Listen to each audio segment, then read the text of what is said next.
good. Okay. All right. So now what we're going to do is we'll take this PFM here and we're going to change it to a full ceramic ground. And so where you have a 1/2 millimeter of axe reduction, by cutting with the burr at the margin like this, we're going to raise the burr in size a little bit more, then cut in farther and get a 1 millimeter axe reduction. So you have to be looking horizontally at it and just keep it a couple tenths of a millimeter above the first margin. Same taper. If you don't see how far you are above the first margin, then you're either going to get a ski jump or you're going to get a shoulder that's a little bit too steep.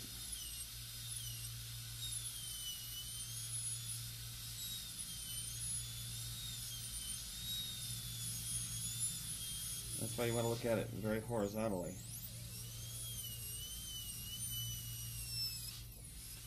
So you can see the gingival placement.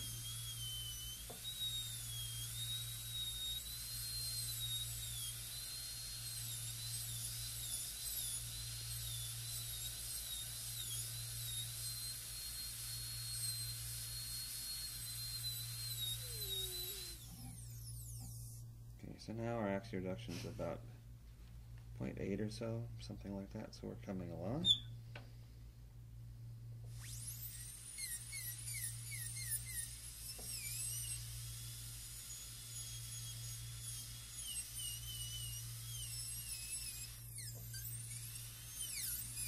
Bring it around the corner.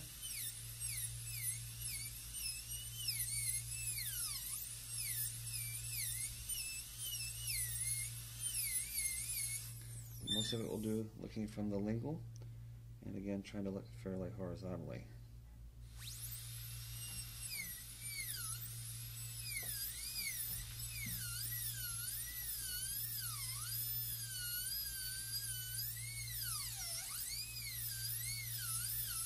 So I want to end up with a shoulder with a rounded internal lining without the shoulder being too steep. We want to have a fairly well-defined axial wall. So it's easy to see how much axe reduction you have. This burr is 0.9, so we're pretty close to 0.9 right now. It's starting to look fairly uniform around the tooth.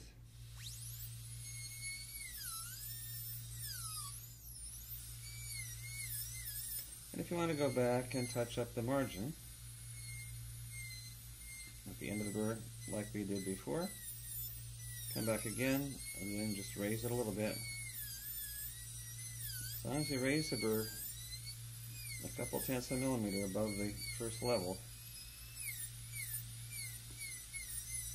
then you can get a heavy chamfer or a angled shoulder that looks pretty well defined. If you're really careful, you might get a little bump between what you cut for the first level and the second level, so then go back and just smooth out the bump with a very light touch.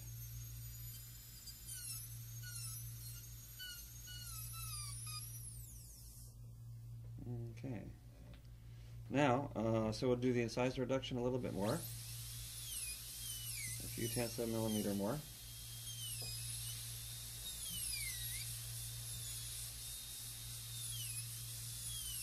The incisal edge is going to be a little bit wider. We'll make sure we don't have a sharp ridge there, so we'll even round it a little bit from facial to lingual.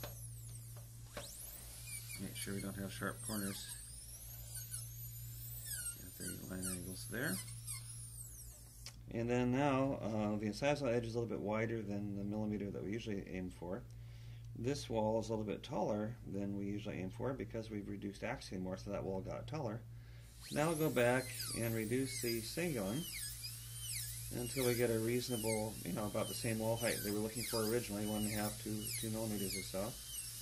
And then 1 millimeter width at the incisal edge, reduce the marginal ridge a little bit more, and then, as usual, go back and forth between the lingual ridge and the marginal ridge to create the final concavities. So we've reduced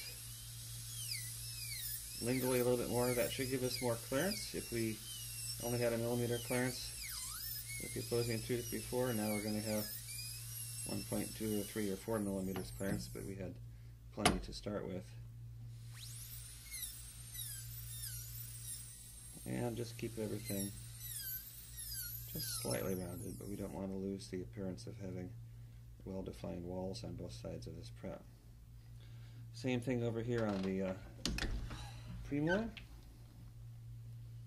There's the taper. Here's the reduction we did before. Let's raise it up a little bit.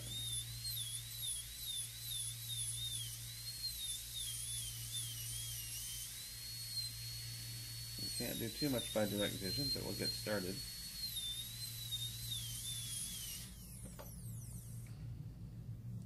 And of course we'll have to put a secondary plane in a minute also.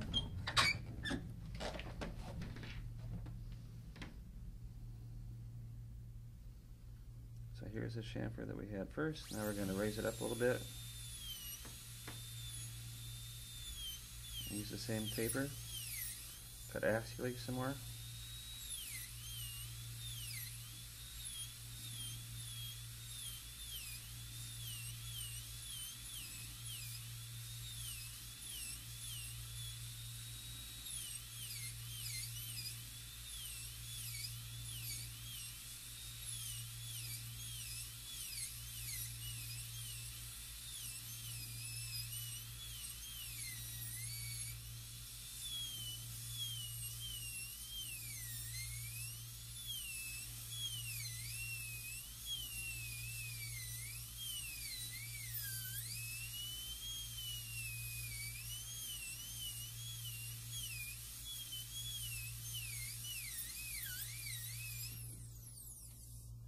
Okay, so now we're getting more oxyduction in the areas where we need it.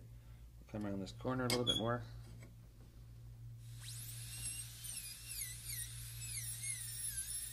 So here's the level of the first chamfer. Raise it up a little bit, come in again.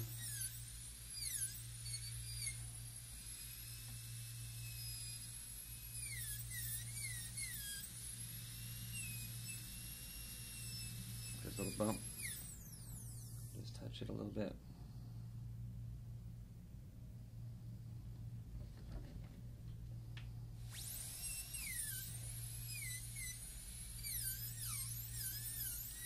We can even make that first shoulder, and we can just sort of round over the internal line angle a little bit with a burr like this, so everything looks like it has a slightly rounded internal line angle all the way across. And again, if we want to go back and touch up the margin, there's no stopping us as long as we keep the end of the burr at the margin, at the surface of the tooth, and raise the burr up a little bit. And we can come in again and make sure you're not gingivally as far as the first margin.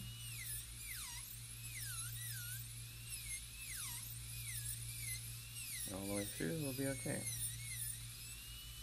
Take away the little bump if there is one. Okay, I'd probably get a little more oxyreduction right in this area.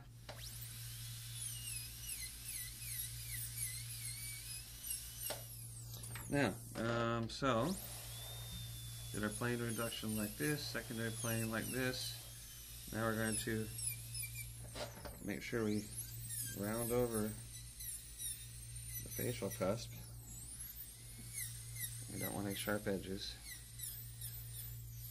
And of course I'll make sure the C-plane is complete around to the marginal ridges. So eliminate sharp edges there.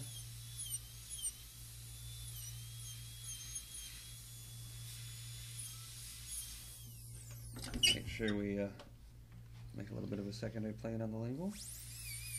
I'm going to make a new one now because we have thicker material, so it's going to be built up over that edge.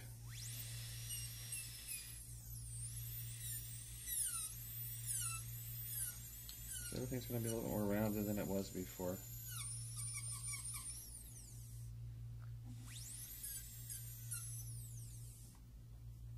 And we'll be in pretty good shape. Okay.